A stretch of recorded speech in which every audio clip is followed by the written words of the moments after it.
Hey, what's going on, everybody? It's been a long time we haven't been on here. Um, as you can see, I'm by myself, and in the corner, as you can see, this is going to be the first installment of the retention isolation series. All right. Um, as you can tell, not uniform, Master Tim Donahue, but I am on isolation because I came in contact with somebody with COVID. I'm fully vaccinated, but yet still got me on isolation, right? So I was like, what can I do with my time? And I was like, I got a whole bunch of texts saying, hey, you guys haven't been on lately. So I'm on here, right? So we're going to talk about a few things. We're getting closer to the new fiscal year. Um, we got 14 days left in this fiscal year, 1 October. It's a brand new ball game, right? So a lot of y'all are going to want to know about bonuses. A lot of y'all are going to want to know about your reenlistment options. And a lot of y'all are going to want to know about in and out calls. So I figure I got a whole bunch of time on my hands since I'm on isolation. I don't know when I'm going to get off. All depends on when they when they let me free. Public health, they run this, right? So I figured, all right, let's do a couple things, right? So I'm gonna start off. This is gonna be being by myself since I'm all by myself right now, right?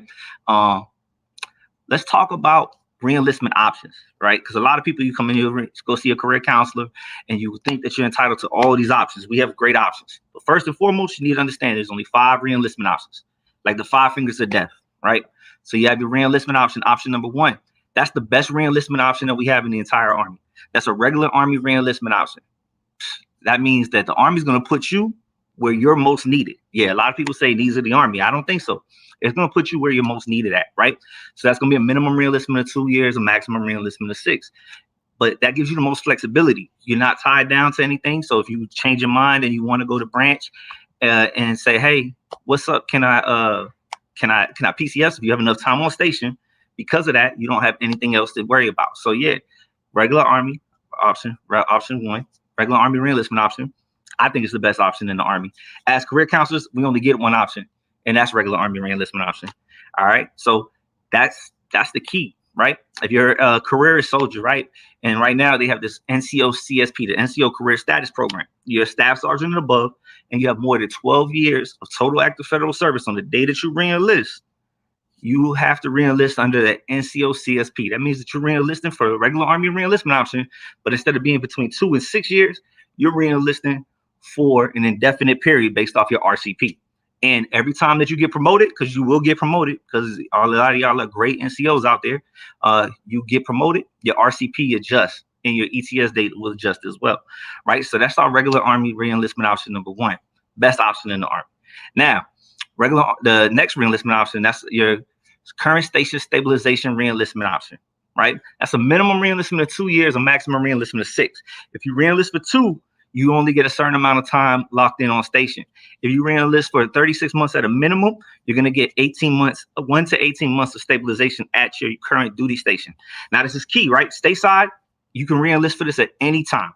So you can go all the way up until when you first come in your reenlistment opportunity window, or you can go when you get really close to your ETS date. That's options out there. But if you're overseas, there's a difference, right? Has to be done before you hit 6 months from your DEROS date, right? So you can do stabilization overseas all day, every day, same amount of time, 2 to 6, but it has to be before you hit 6 months from DEROS. Once you hit 6 months from DEROS, most branch managers will put you on assignment. That's why if you ever go see a career counselor overseas, they're going to say, hey, you know what? Come see me before you have 6 months in 1 day, because that 6 months in 1 day is gonna put you on there. Now, Jared Reinhardt, I'm not. I see your comment. No one is going to move you anywhere if you sign a 2-year contract. Not true. Not true. Guess where you can go for 12 months? So go to Korea. You can go to a short tour. That's less than that if you sign a 2-year contract. But we haven't even got to that part yet. We're still talking about option. You were talking about option 1. Option 1, you sign a 2-year contract. You're giving yourself a little bit more time. Maybe you're gonna work on something, trying to get promoted before you do something, or put a packet in. Gives you a little bit more time. Yes, but you can go to Korea if you sign a 2-year contract. Now, not to reenlist for it, but you can. All right. But it's not too bad. All right. But back to where we were talking about stabilization, current station stabilization. So that option is actually really good, right? Most installations, most commands will allow you to go to college during that time. So if you stabilize at a unit for if you stabilize at a unit and you're able to stabilize, and they have a school incentive. It's not a school option. A lot of people call it the school option. It's not the school option. It's a school incentive. You have a school incentive, then most times your command will allow you to go to college for 6 months. You guys got to make sure that you stay in tolerance with all your training. Make sure that you're available if you have any ranges. Make sure that if you have a ACFT coming up, that you take it, that you stay in tolerance. All right, that's all. But most units will let you do that. Every unit that I've really been a part of, they've allowed those soldiers to go to college for 6 months, and that's a great way to knock out a lot of courses. If you're going to college and that's your only job is going to college and making sure that you stay in tolerance with everything, height, weight, all that good stuff, man, you can knock out a lot of college, and that's where a lot of people will go to do that. And it gives you time. So like sometimes you might want to re-enlist for stabilization if you're working on a packet, right? And you want to and you want to go and you're working on a packet, but you don't want to get put on assignment. You're getting close to your YMAV date, right? So that's not good. But you can stabilize and get that.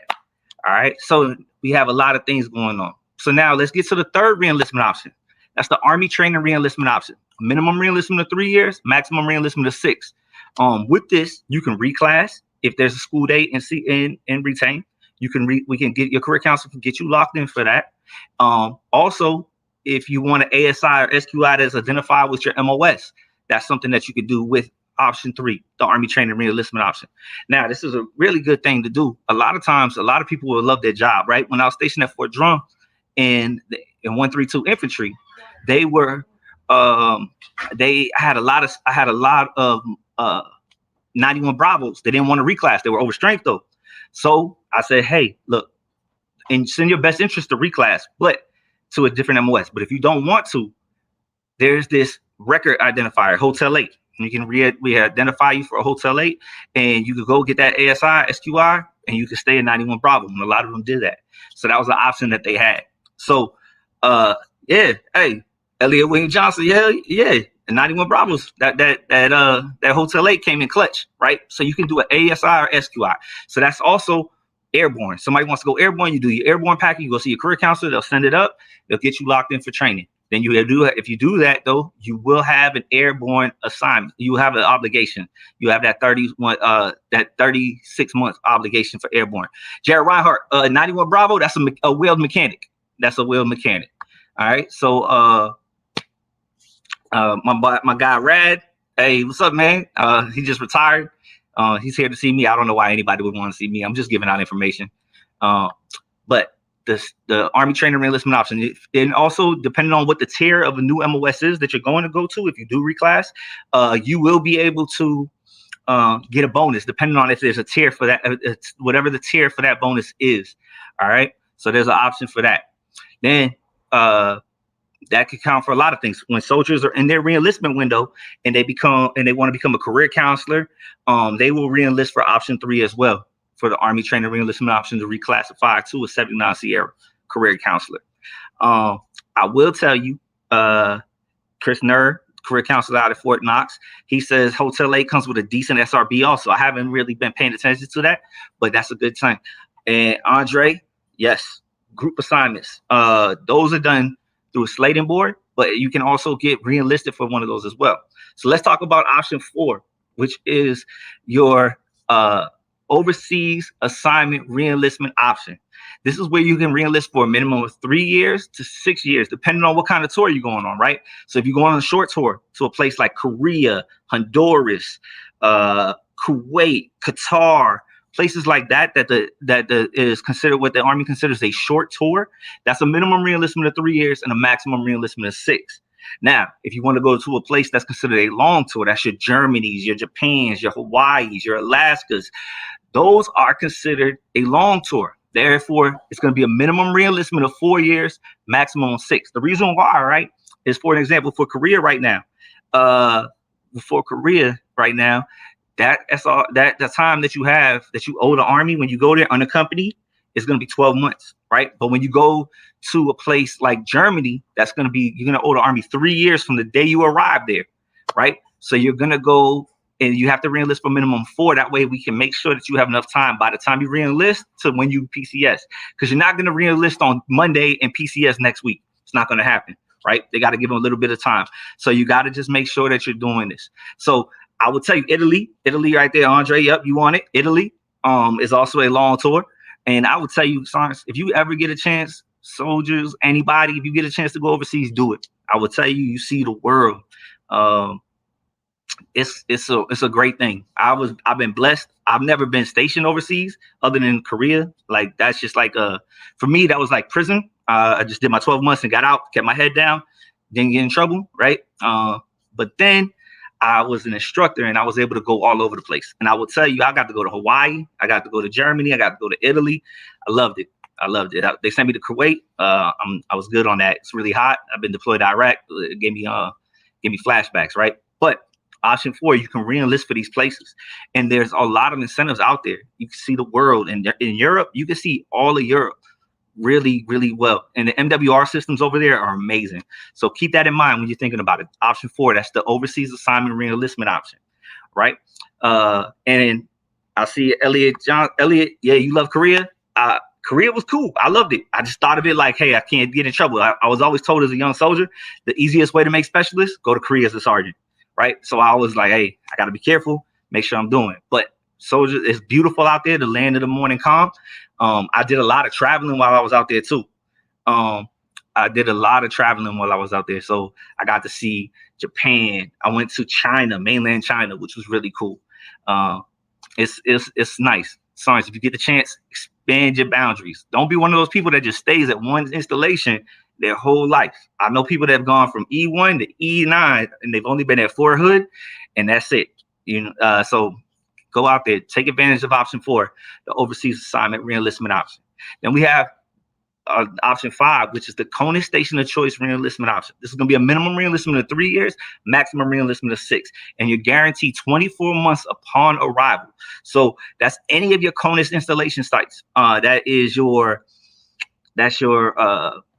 Fort Braggs, your Fort Hoods, the Army's Hidden Secret, Fort Drum. You got Fort Leonard Wood. You got all the places that are stateside. Those are places that you can absolutely go. And that's going to be a minimum re-enlistment of 3 years, a maximum re-enlistment of 6. And sorry, you have all these options, right? So those are the 5 re-enlistment options. Let me get to some of these questions before y'all bombard me with a whole bunch of them. Tristan, will the new MILPER message be published with the new bonuses for the next fiscal year coming up? Great question. Guess what? If you go on the MILPER page on HRC, and your career counselors are probably already on this, they just published a new message that came out. It's going to go into effect on the 29th of September. All right, so in 13 days, it's going to go into effect. Next, the Friday after, what's that? Two weeks from yesterday, right? That's going to be that's going to be that. So that's not a bad idea at all. Get on there. There are bonuses out there. I will tell you, if you're an 18 series, there's a new added bonus in there, right? So this is all I know. I just looked at it very quickly today on isolation in between eating, doing my yoga, and playing PS5. I did look at the message, and it did say that if you are 18 CMF and you have between 6 and 12 years of total active federal service, you're going to be bumped up 1 tier higher than you would if you were less than 6 years or more than 12 years. All right, so that's something to look into. But there are a lot of bonuses coming out there. It's not bad at all. Jared Reinhardt, 13-year active duty, 11 Bravo, former sniper instructor, got out last year. Just linking in to see what's out there. Hey, options for these soldiers. Always stay on it. One day, thank you for your service, first and foremost. But one day, we're all going to be there. And I can't wait till I can say I'm out here looking for the options for these soldiers. I'm telling you, we got to take care of soldiers all the time. We as NCOs, as a former NCO, we always taking care of soldiers. That's just part of the job, and we're always going to keep doing it. Javaris Vashon, what's this I hear about 10 years sergeant being in-depth now instead of 12? I don't know. You're hearing rumors. Rumors aren't true until you see them in black and white. I have heard the same things, just haven't seen them in black and white. Till I get it in policy and it's in regulation that says that it's gone from 12 to 10, it's not true, right? So we're going to still stick with 12 for right now. We got Rel Gardner. If you reclass and qualify for a bonus, do you get it upon re-enlistment or after completion of AIT? After completion of AIT. So what's going to happen is you're going to go to school, and you're gonna go to school. You're gonna go and pass. We're not gonna pay you before you pass AIT, because a lot of times with these big bonuses and these MOSs that are giving a bonus for reclassing, it's a hard MOS, right? So we give you the money up front, and you fail, you're gonna have to pay all that money back. So we pay you after you graduate. So once you graduate, boom, we got you. Andre, I re-enlisted for Fort Campbell. Is there a way I can get redirected to the 5th group? Depends on what you got for your assignment. If your assignment is 101st, then no, you're going to go 101st. If you're trying to get the 5th group, though, you can network with the people there. 5th group's in a weird position on Fort Campbell. Most installations that have a group, they're off by themselves, right? So what you got to do is they're actually situated right in the middle of post. It's crazy, right? So like most times you go and it's off on the side, but here they got them, right? But yeah, if that's something that you want to do, go get in touch and it works. And go see those 5th group career counselors as well. The 101st counselors will help you out. Most times they will do something with such as a slating board if you want to go to become a part of USASOC. Let's see, precision retention. And why should a service member pay attention? This is from Shantae Waterbury. What's up, Shantae? She's not on with me, but she's always asking questions to throw me off, right? But I'm just playing. Precision retention. So what happens is the HRC will hold certain MOSs where you can't just go to your career counselor and say, I want to re-enlist today. Your MOS is either they have to control the strength of your MOS. So any action that you want, whether it be re-enlisting or extending, you have to go through a process where HRC approves it and tells you what you can do. All right, so that's precision retention. I did see a couple more MOSs added onto it today. The new message came out. By all means, definitely. Tracy Carroll, what are the chances of reclassing and if coming back to my current duty station? I will tell you that's very slim. So what happens is there's different pots and different funds, right? If you re-enlist to reclass under the Army training re-enlistment option, your reclass funds come from Big Army. So what happens is they pay for you. So there's no way that there's TDY in return. Now, if your unit was to pay for you to go to school and then come back, that's one thing. With career counselors, that happens a lot. But when it comes to somebody re-enlisting through the Army training re-enlistment program, I haven't seen that happen at all, honestly. I'm not going to lie to you. That somebody comes back to the same duty station, because the Army's going to send you to school, and now you are a new commodity that they need to send you to where they need you the most. All right. So thank y'all. I just saw it's 4:03. So I'm going to finish. I'm going to finish writing the NCOER for about 2 minutes. And then I got a Madden tournament, right? I was just in a Madden tournament last week. This week actually was on Tuesday. I was in a Madden tournament. I was going to jump on here on Tuesday. I was real bored. I got in this Madden tournament and made it to the finals, and I lost, right? But I will tell you that I did make a little bit of money, right? So this isolation isn't all that bad. Science, take care of each other. We have to take care of each other. It's gonna be crazy times out there. I'm fully vaccinated, yet I can't go nowhere until I get off isolation. I can't get a test to get cleared from isolation because I don't have no symptoms, right? So let's take care of each other. I know y'all all want to talk about the new policy. Just follow your chain of command. Do what you got to do for the best for you, and let's just make sure we get out of this. And thank y'all. Remember, 5 re-enlistment options. The 5 fingers of death. 5. Number 1 is always the best. Regular Army re-enlistment option. All right, that's it. I'm out.